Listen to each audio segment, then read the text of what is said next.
नमस्कार दोस्तों, मैं सुनील कुमार स्वागत करता हूं आप सभी का आपके अपने YouTube channel SK job alert में। इस चैनल पर रोजाना आपको गवर्नमेंट जॉब और एजुकेशन से जुड़ी लेटेस्ट अपडेट्स दी जाती हैं। इसके साथ साथ में आपको कंपटीशन एग्ज़ाम की भी तैयारी करवाई जाती है। तो चलिए दोस्तों, आज से हम CTET एग्ज़ाम 2020 के लिए सामाजिक अध्ययन यानी कि सोशल साइंस पेपर के लिए 1000 महत्वपूर्ण क्वेश्चन लेके आए हैं दोस्तों। ठीक है जी, जो बार बार इन्हीं में से बार बार पूछे जाते हैं। तो आज से हम क्लास फर्स्ट स्टार्ट करेंगे। इसी तरह हम daily continue class first, second, third, fourth continue series चलाएंगे। ठीक है दोस्तों, तो जो मेरे भाई बहन इस चैनल पे पहली बार आए हैं वो चैनल को सब्सक्राइब कर ले, साथ में बेल आइकन को जरूर प्रेस करें, जिससे कि CTET एग्ज़ाम की तैयारी आपको बेहतर तरीके से हो सके। और सब्सक्राइब करने के दोस्तों कोई पैसे नहीं हैं और आपकी फ्री कोचिंग क्लास रहेगी। ठीक है जी, तो चलिए दोस्तों, बिना समय गवाए वीडियो को स्टार्ट करते हैं। आपका फर्स्ट प्रश्न रहेगा, भारत का प्रथम राष्ट्रीय उद्यान कौन सा है? यह है जिम कॉर्बेट राष्ट्रीय पार्क। ठीक है जी, जो कि है उत्तराखंड में है। ठीक है जी, भारत का प्रथम राष्ट्रीय उद्यान कौन सा है? यह है जिम कॉर्बेट राष्ट्रीय पार्क, जो कि है उत्तराखंड में। सेकंड प्रश्न रहेगा आपका, जिम कॉर्बेट का पुराना नाम क्या था? ठीक है, जिनका पुराना नाम था हेली नेशनल पार्क था जिम कॉर्बेट का पुराना नाम। थर्ड क्वेश्चन रहेगा आपके लिए, देश का सबसे अधिक राष्ट्रीय उद्यान कहाँ पे है? यह मध्य प्रदेश में स्थित है सबसे ज़्यादा राष्ट्रीय उद्यान। अगला प्रश्न रहेगा आपके लिए, भारत का सबसे बड़ा राष्ट्रीय उद्यान कौन सा है? यह हिमिस। ठीक है जी, जो कि जम्मू कश्मीर के लेह जनपद में स्थित है। भारत का सबसे बड़ा राष्ट्रीय उद्यान कौन सा है? इसका नाम है हिमिस, जो कि जम्मू कश्मीर के लेह जनपद में स्थित है। अगला प्रश्न रहेगा आपका, हिमिस राष्ट्रीय उद्यान पार्क कितने किलोमीटर में फैला हुआ है? ये फैला हुआ है जी 3568 किलोमीटर में फैला हुआ है हिमिस राष्ट्रीय उद्यान। अगला प्रश्न रहेगा आपके लिए, जाड़े यानी कि सर्दियों में साइबेरियाई सारस भारत में कहाँ दिखाई पड़ते हैं? ये पड़ते हैं केवलादेव घाना पक्षी विहार, जो कि राजस्थान में। ठीक है जी, यानी कि ये पूछ लिया जाता है कि भारत में साइबेरियन सारस कहाँ पे दिखाई पड़ते हैं सर्दियों में? तो ये पड़ते सबसे ज़्यादा केवलादेव घाना पक्षी विहार, जो कि राजस्थान में स्थित है। आपका अगला प्रश्न रहेगा, सरिक्का बांध के बाघ अभ्यारण्य की स्थापना किस वर्ष हुई थी? ये हुई थी 1955 ईस्वी में। ठीक है जी, सरिस्का भारत के बांध अभ्यारण्य की स्थापना 1955 ईस्वी में हुई थी। अगला प्रश्न रहेगा आपके लिए, कान्हा भारत में बांध अभ्यारण्य की स्थापना किस वर्ष हुई थी? ये थी 1995 में हुई थी। ठीक है जी, भारत में एक बाघ अभ्यारण्य है जो कि कान्हा है, जिसका नाम कान्हा है, उसकी स्थापना हुई थी 1995 ईस्वी में। अगला प्रश्न रहेगा आपके लिए, कॉर्बेट जो कि भारत के बाघ अभ्यारण्य की स्थापना किस वर्ष हुई थी? ये हुई थी 1957 ईस्वी में। ठीक है जी। अगला प्रश्न रहेगा आपका, दुधवा बाघ अभ्यारण्य की स्थापना किस वर्ष हुई थी? ये हुई थी 1958 ईस्वी में हुई थी दुधवा बाघ अभ्यारण्य की स्थापना। अगला प्रश्न रहेगा आपके लिए, बांधवगढ़ बाघ अभ्यारण्य की स्थापना किस वर्ष हुई थी? ये हुई थी 1968 ईस्वी में हुई थी बांधवगढ़ बाघ अभ्यारण्य की स्थापना। अगला प्रश्न रहेगा आपके लिए, रणथंभौर बाघ अभ्यारण्य की स्थापना किस वर्ष हुई थी? ये हुई थी 1973 ईस्वी में। ठीक है जी। अगला प्रश्न रहेगा आपका, बांदीपुर बाघ अभ्यारण्य की स्थापना किस वर्ष हुई थी? ये थी 1973 ईस्वी में हुई थी बांदीपुर बाघ अभ्यारण्य की स्थापना। अगला प्रश्न रहेगा आपके लिए, मानस बाघ अभ्यारण्य की स्थापना किस वर्ष हुई थी? ये भी हुई थी 1973 ईस्वी में। अगला प्रश्न रहेगा आपके लिए, मेलघाट भारत में है जो बाघ अभ्यारण्य की स्थापना किस वर्ष हुई थी? ये भी हुई थी 1973 ईस्वी में। अगला प्रश्न रहेगा, पलामू बाघ अभ्यारण्य की स्थापना किस वर्ष हुई थी? ये हुई थी 1973 ईस्वी में। ठीक है जी दोस्तों, जो भी बाघ अभ्यारण्य आए ना वो आप देख लीजिएगा, सबसे ज़्यादा स्थापना हुई थी 1973 ईस्वी में भी। अगर आपको कोई आंसर में डाउट लगे या कन्फ्यूज रहे, अगर आपको ऑप्शन में 1973 दे रखा है तो आप 1973 क्लिक कर लेना। ठीक है जी। अगला प्रश्न रहेगा आपके लिए, सिम्पलीपाल भारत में बाघ अभयारण्य की स्थापना किस वर्ष हुई थी? ये हुई थी 1973 ईस्वी में हुई थी सिम्पलीपाल बाघ अभयारण्य की स्थापना। अगला प्रश्न रहेगा सुंदरवन बाघ अभयारण्य की स्थापना हुई थी 1973 ईस्वी में।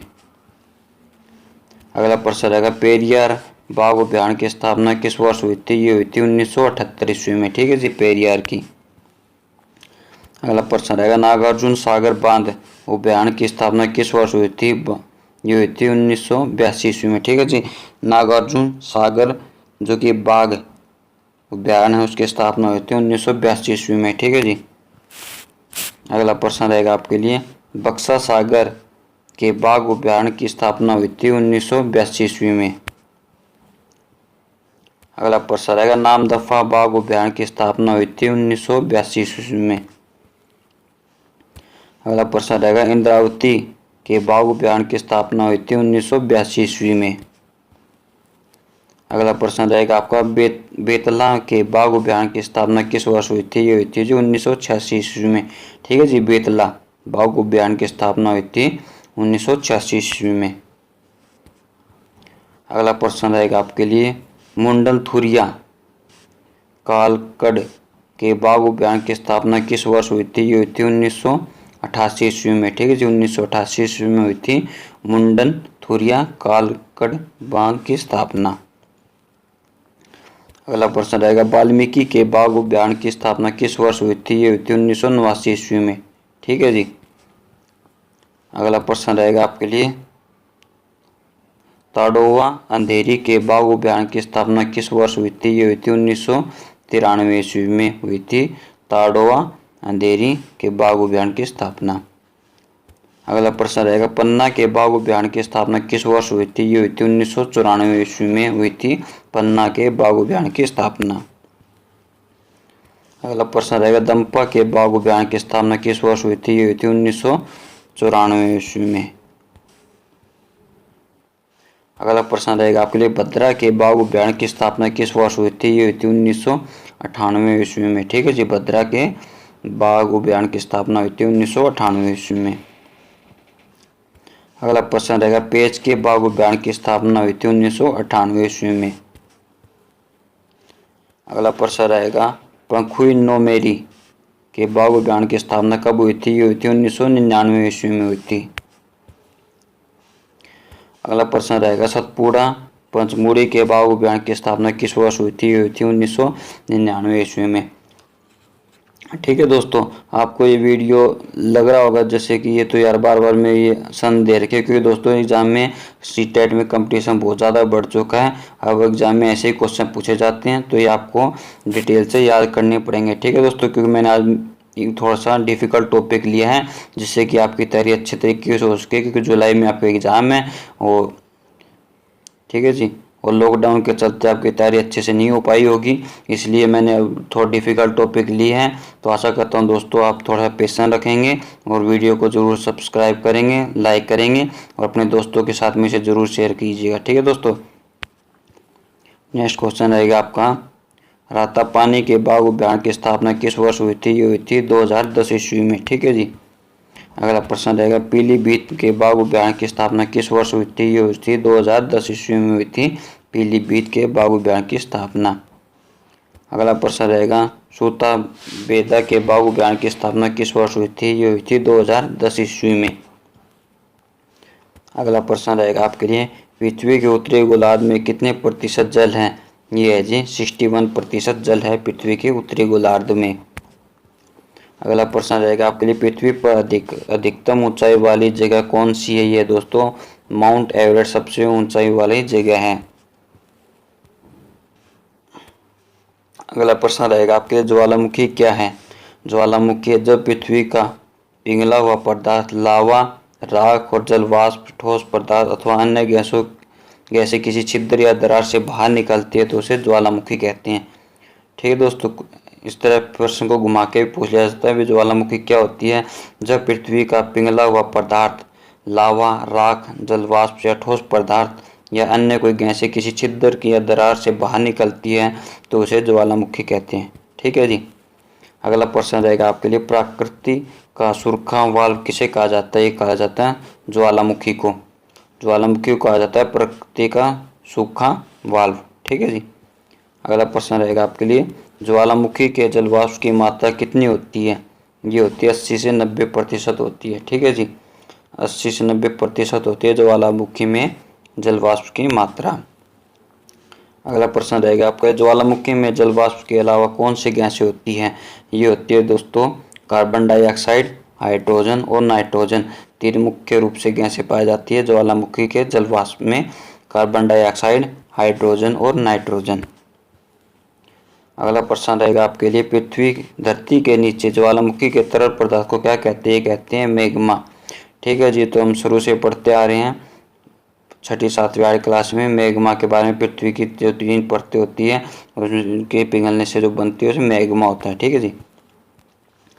अगला प्रश्न रहेगा, धरती के ऊपर आने के बाद ज्वालामुखी तरल पदार्थ को क्या कहते हैं? उसे कहते हैं लावा। अगला प्रश्न रहेगा, सिंडर किसे कहते हैं? सिंडर क्या होता है? हवा में उड़ा हुआ लावा का वह ठंडा होकर छोटे टुकड़ों में बदल जाना, उसे सिंडर कहते हैं। ठीक है जी। अगला प्रश्न रहेगा आपके लिए, ज्वालामुखी कितने प्रकार की होती है? ज्वालामुखी 3 प्रकार की होती है। ये होती है एक सक्रिय ज्वालामुखी, सेकंड है प्रसुप्त ज्वालामुखी, तीसरी होती है मृत या शांत ज्वालामुखी। नेक्स्ट प्रश्न रहेगा आपके लिए, सक्रिय ज्वालामुखी का अर्थ क्या होता है? ऐसी ज्वालामुखी जिसके मुख से हमेशा धूल, धुआं, वाष्प, गैस, राख, लावा इत्यादि पदार्थ बाहर निकलते रहते हैं, वो होती है सक्रिय ज्वालामुखी। ठीक है जी। उसके बाद में सक्रिय ज्वालामुखी बेरन द्वीप किस जगह पर स्थित है? ये है अंडमान निकोबार द्वीप समूह में। ठीक है दोस्तों, ये मोस्ट इंपोर्टेंट क्वेश्चन रहेगा, बहुत बार एग्जाम में पूछा गया है।